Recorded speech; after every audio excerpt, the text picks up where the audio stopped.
Different education point channel में आपका स्वागत है। पिछले पार्ट में हमने आपसे एक प्रश्न पूछा था कि क्या राष्ट्रपति द्वारा राष्ट्रीय आपातकाल की घोषणा को न्यायालय में चुनौती दी जा सकती है। इसका सही जवाब दीपांकर चंडी, मुकेश यादव, गौतम कृष्णा ने दिया। तो हाँ, चुनौती दी जा सकती है। जो 38वां संविधान संशोधन 1975 था, हालांकि उसमें सुप्रीम कोर्ट में आपातकाल की घोषणा को चुनौती दी जा सकती है, इस बात को दूर रखा गया था। लेकिन 44वें संविधान संशोधन में यह प्रावधान किया गया कि इसे न्यायालय में चुनौती दी जा सकती है। और मिनर्वा मिल्स वाद 1980 में भी सर्वोच्च न्यायालय ने निर्णय देते हुए कहा कि राष्ट्रीय आपात की घोषणा को न्यायालय में चुनौती दी जा सकती है। आज हम चर्चा करेंगे कि राष्ट्रीय आपातकाल का मूल अधिकारों पर क्या प्रभाव पड़ता है। तो आइए शुरू करते हैं आज की क्लास। मूल अधिकारों पर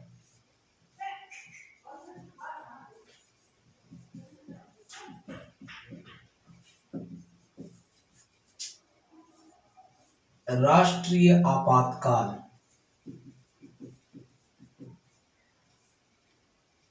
का प्रभाव।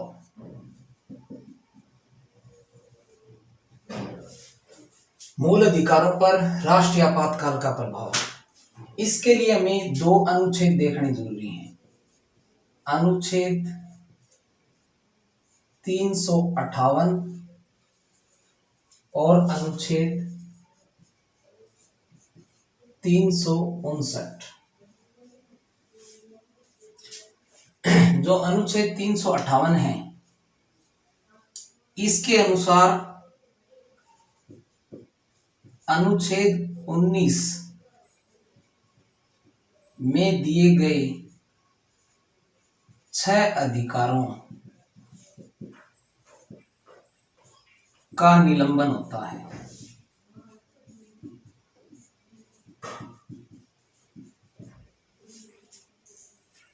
और अनुच्छेद 359 के अनुसार अन्य मूल अधिकारों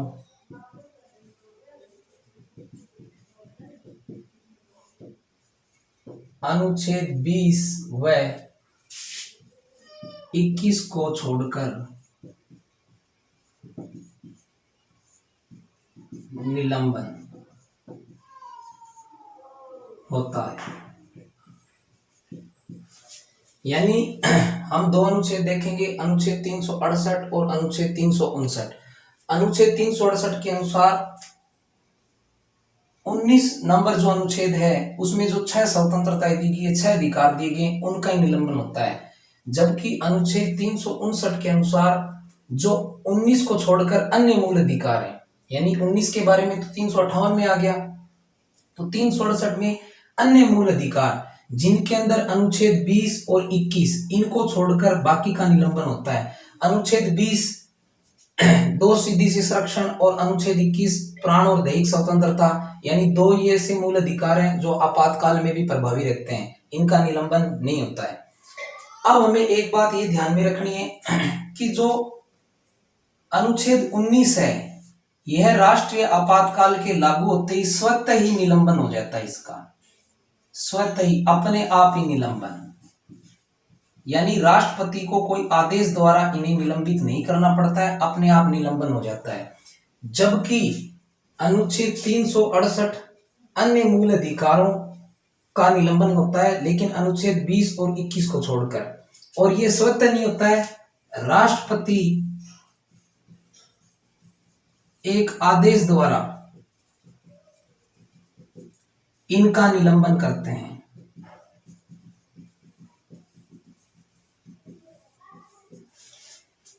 यानी 368 अनुच्छेद के लागू होने से 19 नंबर के 6 मूल अधिकारों का अपने आप निलंबन हो जाएगा और जब राष्ट्रीय आपातकाल समाप्त हो जाएगा तो ये दोबारा बहाल हो जाएंगे, ये दोबारा पुनर्जीवित हो जाएंगे। देखो, मूल अधिकारों का निलंबन होता है, कभी ये समाप्त नहीं होते हैं, यानी वापिस से ये मूल अधिकार अपनी उसी अवस्था में आ जाएंगे जो आपातकाल के लागू होने से पहले थे। जबकि 368 के लागू होने से मूल अधिकार है उनका अपने आप निलंबन नहीं होता है, राष्ट्रपति एक आदेश द्वारा इनका निलंबन करते हैं, और आदेश में जिन मूल अधिकारों को निलंबित किया गया है वही निलंबित होंगे, बाकी इनमें नहीं होंगे। आप समझ गए होंगे। जबकि 19 नंबर पूरा अनुच्छेद ही निलंबित हो जाता है और ये पूरे देश में लागू हो सकता है, जबकि यह पूरे देश में भी और किसी भाग में भी, 368 अनुच्छेद पूरे देश में भी और या किसी भाग में भी, जबकि ये पूरे देश में, और इनका निलंबन आपातकाल लागू होने से लेकर समाप्ति तक रहेगा, समाप्ति के बाद अपने आप बहाल हो जाएंगे। इनका निलंबन आपातकाल लागू होते या समाप्ति इस आधार पर नहीं, बल्कि राष्ट्रपति एक आदेश द्वारा इनका निलंबन करेंगे, और आदेश में अगर राष्ट्रपति संपूर्ण अवधि के लिए निलंबन करते हैं तो संपूर्ण अवधि के लिए, कुछ अवधि के लिए निलंबित करते हैं तो कुछ अवधि के लिए, तो जितनी अवधि को उन्होंने अपने आदेश में कहा है उस अवधि तक इनका निलंबन रहेगा। उस अवधि के समाप्त होते ही ये स्वतः अपने आप उसी अवस्था में आ जाएंगे। यानी सीधी सी बात है कि ये मूल अधिकार के लिए आप न्यायालय की शरण में नहीं जा सकते हैं, यानी उनका उपचार नहीं करा सकते हैं। और अनुच्छेद 19 के अधिकारों को कम करने के लिए अगर कोई विधि बनाई जाती है, अनुच्छेद 19 के मूल अधिकारों को कम करने के लिए अगर कोई विधि बनाई जाती है तो न्यायालय में इस आधार पर चुनौती नहीं दी जा सकती कि यह मूल अधिकारों का उल्लंघन है या हनन है। हाँ, वो विधि जब तक आपातकाल लागू है तब तक ही काम करेगी। जैसे आपातकाल समाप्त होगा, राज्य द्वारा जो मूल अधिकारों को कम करने के लिए विधि बनाई हुई है वो अब स्वतः ही समाप्त हो जाएगी। ठीक है। और इधर भी जो राज्य इन मूल अधिकारों को निलंबन करने के लिए जो विधि बनाते हैं उन्हें न्यायालय में चुनौती नहीं दे सकते, और राष्ट्रपति का जो आदेश है उसके समाप्त होने के बाद वो विधि अपने आप समाप्त हो जाएगी। अब यहां ध्यान रखना कि 44वें संविधान संशोधन अधिनियम 1978 द्वारा ये प्रावधान कर दिया गया है कि 19 नंबर के जो अधिकार हैं अनुच्छेद में दिए हुए उनको निलंबित बाह्य आक्रमण और युद्ध के आधार पर ही, यानी बाह्य आक्रमण और युद्ध के आधार पर जब आपातकाल की घोषणा होती है तो उसके आधार पर ही इनका निलंबन हो सकता है, जबकि सशस्त्र विद्रोह के आधार पर नहीं हो सकता।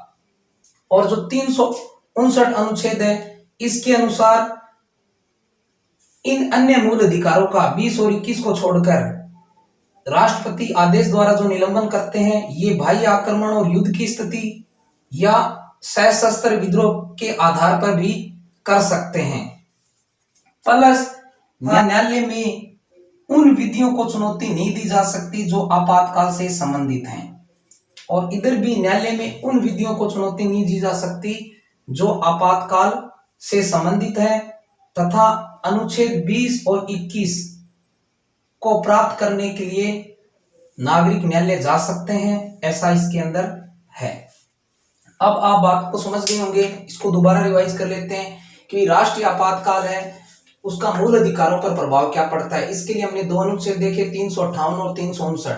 358 है जब ये लागू होता है, यानी जब आपातकाल लागू होता है तो ये अनुच्छेद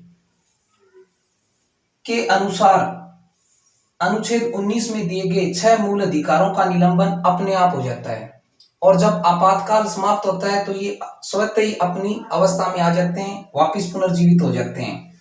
और 44वें संविधान संशोधन 1978 द्वारा ये प्रावधान कर दिया गया है कि बाह्य आक्रमण और युद्ध की स्थिति के आधार पर अगर आपातकाल की घोषणा की जाती है तभी इनका निलंबन होगा, सशस्त्र विद्रोह के आधार पर नहीं होगा। ठीक है, और ये पूरे देश में लागू हो सकता है अनुच्छेद 358। तथा अगर 19 अनुच्छेद में दिए गए अधिकारों को कम करने के लिए राज्य कोई विधि बनाता है तो न्यायालय में उसको चुनौती नहीं दी जा सकती है, लेकिन ऐसी विधि आपातकाल के समाप्त होते ही समाप्त हो जाएगी। जबकि 359 अनुच्छेद अन्य मूल अधिकारों को है, जिसमें अनुच्छेद 20 व 21 को छोड़कर निलंबन हो सकता है, लेकिन इन मूल अधिकारों का निलंबन अपने आप स्वतः नहीं होता है, जबकि 19 नंबर अनुच्छेद का निलंबन स्वतः होता है। इनका स्वतः निलंबन नहीं होता है, बल्कि राष्ट्रपति एक आदेश द्वारा निलंबन करते हैं, और ये निलंबन उतनी अवधि तक ही होता है जिस आदेश के अंदर उल्लेखित है। संपूर्ण अवधि उल्लेखित आपातकाली तो संपूर्ण जितनी अवधि है उतनी, लेकिन 19 और 20 का निलंबन नहीं किया जा सकता है। तथा राष्ट्रपति जो ये अपना आदेश देते हैं इसको संसद की मंजूरी के लिए प्रत्येक सदन में रखा जाता है, और 359 अनुच्छेद पूरे देश में या किसी भाग में लागू किया जा सकता है। यानी आप इस बात को समझ गए होंगे अच्छे से। बाकी राष्ट्रीय आपातकाल के जो अन्य प्रभाव हैं राज्य सरकार वगैरह इन पर क्या पड़ते हैं उनको हम अगले पार्ट में देखेंगे। उम्मीद है आपको ये बात समझ में आई होगी। धन्यवाद।